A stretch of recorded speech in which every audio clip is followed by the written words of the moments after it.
of Wings of Fire legend Dragon Slayer. Are you ready? One morning, shortly after Wren turned 7 years old, her parents wrestled her into her best blue wool dress, pinned her down to oil her curly hair, and took her up the mountain to be eaten by a dragon. They didn't tell her that was the plan, of course. They didn't say, guess what's going to happen? Did notice the strange sideways looks from the other villagers, but it did not occur to her that those were good things. It's her getting fed to a dragon, and not me. Kind of looks. She thought they were the usual. There goes Wren, the girl with a dragon's temper. Face she always got. She liked making a horrible face back so she could see them blanch and turn away quickly. But really, she should have been more suspicious. She should have realized her parents were being too quiet. It's just, one never really expects to be fed by dragons. And then suddenly, one dragon monster stopped and raised his hands, and then all the villagers stopped and stared at Wren. The other two dragon monsters produced ropes from their robes and grabbed her. The tall, thin one said something like, "Hear us, O mighty wings of flame," in a snooty voice. And the short one, with bumps all over his face, said, "We offer you this gift, that you may spare the rest of your lowly worshippers." Then the leader, the smug one, who always ate all the goat cheese at village celebrations, started to say, "Thank you for the lives of those..." But Wren didn't let him finish. She recognized the words they were chanting. She'd read them in one of the books she'd borrowed from the head dragon monster's study. This was the gift for the dragon ceremony. It was real after all, and this time she was the gift.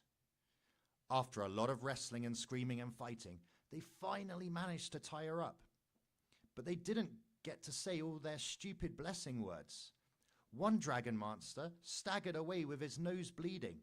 Another clutched her scratched up arm.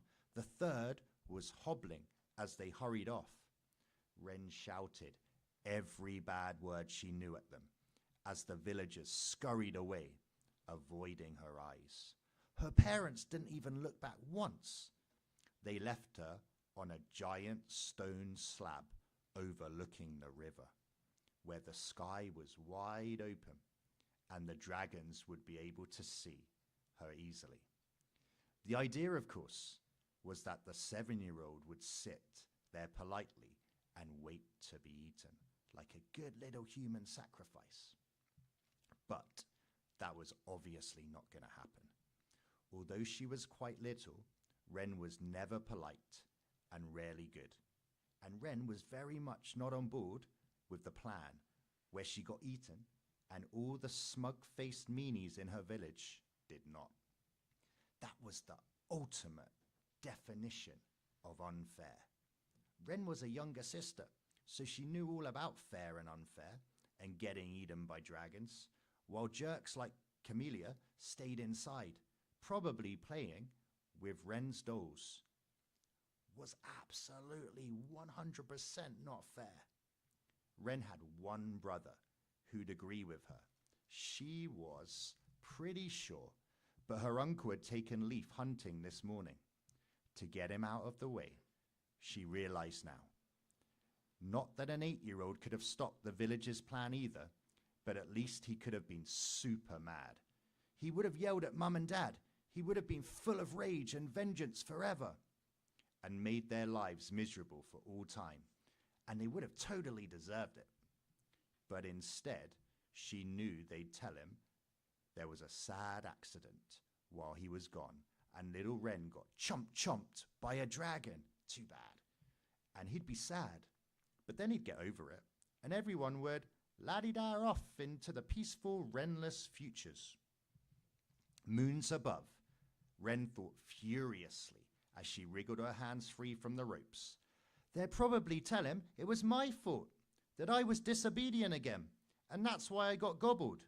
They're going to make me into a story they tell other kids to make them behave. Now she was really mad.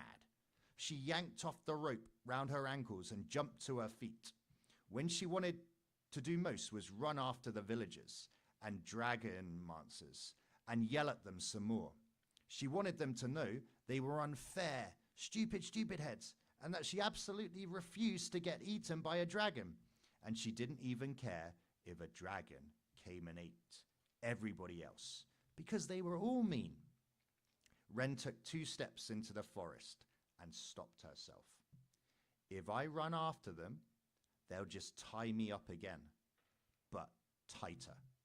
They wouldn't listen to her. They never did. The more she yelled and screamed, the less they listened. This was a fact she had noticed, but it only made her want to scream louder. Screaming right now would probably summon a dragon, though, or the dragon mancers with their cold fingers and scowling faces. Of these 2 options, Wren might prefer the dragon. She slid down the muddy bank and crouched beside the river, trailing her hands in the ice-cold water.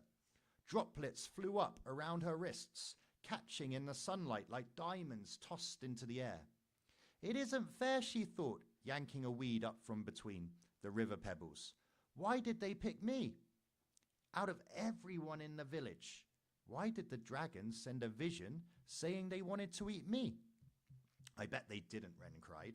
I bet the dragons don't even care. She plucked a rock from the riverbed and threw it at a bush on the opposite bank. They'd eat anyone they found, all tied up. If they could choose, they'd pick someone bigger and yummier than me, like Camellia. She would make a much better sacrifice to the dragons. Why didn't they pick her? Everyone was always saying how sweet Wren's next oldest sister was. She'd be so oily and sugary, the dragons could choke on her. But the dragon mancers loved Camellia, and the way she listened to them, with her eyes wide and her fake, "This is so fascinating" face on. Wren stared into the rippling water. The dragon mancers would never choose Camellia, she said out loud. They chose me because they don't like me, and mother and father let them. Of course, the dragon mancers chose the loud 7-year-old who kicked Master Trout in the shins when he scolded her. The girl who stole their books and read all their secrets, even if she only half understood them. They'd be happy to get rid of her. And maybe mother and father were too. Nobody tried to stop them at all. Not one stupid person in the whole village.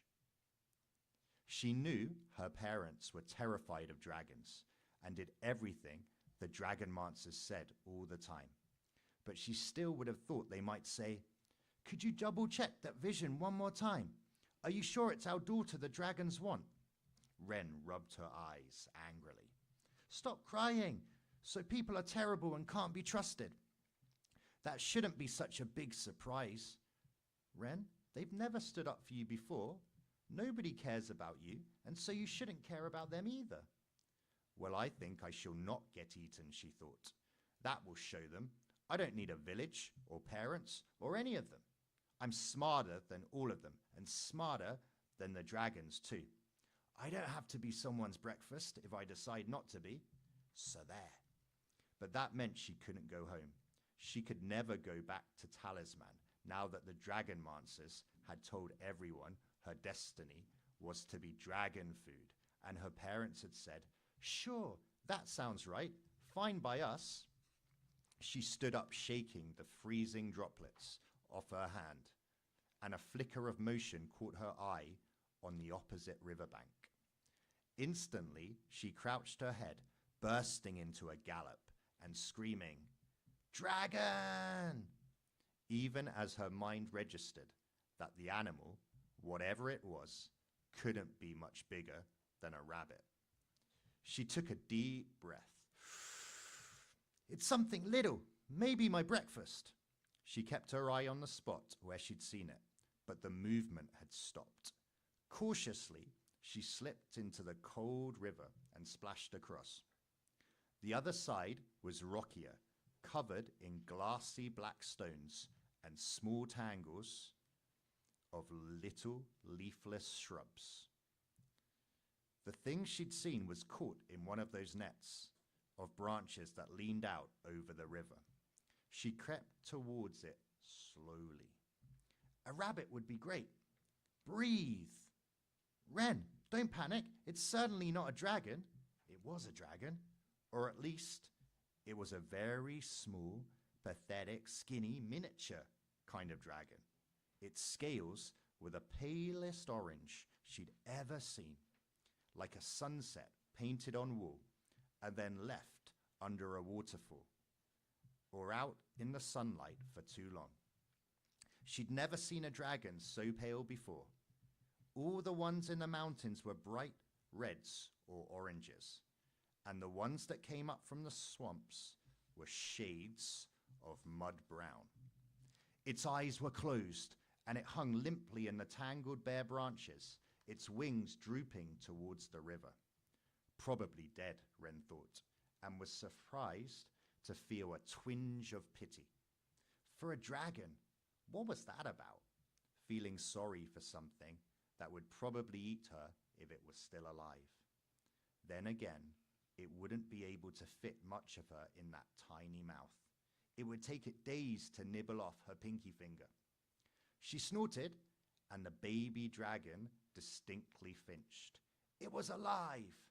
Hey, she said fiercely, dragon baby, are you faking being dead? So that I'll come up close and poke you, and then you can eat my finger? The little creature's eyes fluttered slowly open. It glanced around, spotted Wren, and let out a squeak of alarm. She realized that it was shivering. She wasn't sure if that was from the cold water or because it was scared of her. A dragon? Scared of me? I bet that's never happened to any of those stuffy, mean old dragon monsters. Wait, this dragon can't possibly be cold. It's a sky dragon. They all have fire inside them. It could burn up that bush in a second and fly away if it wanted to. This is a trick, isn't it? She said. You want me to go? Oh, poor baby, and try to set you free. And then you'll set me on fire and eat me. I see what you're up to, little weird dragon. The dragon tried to twist itself one way and then another, but it was too snarled in the branches to wiggle free. Okay, guys, we're going to stop there, and then we'll read a little bit more when we have our hot chocolate and cookies, okay? So well done. Just turn off the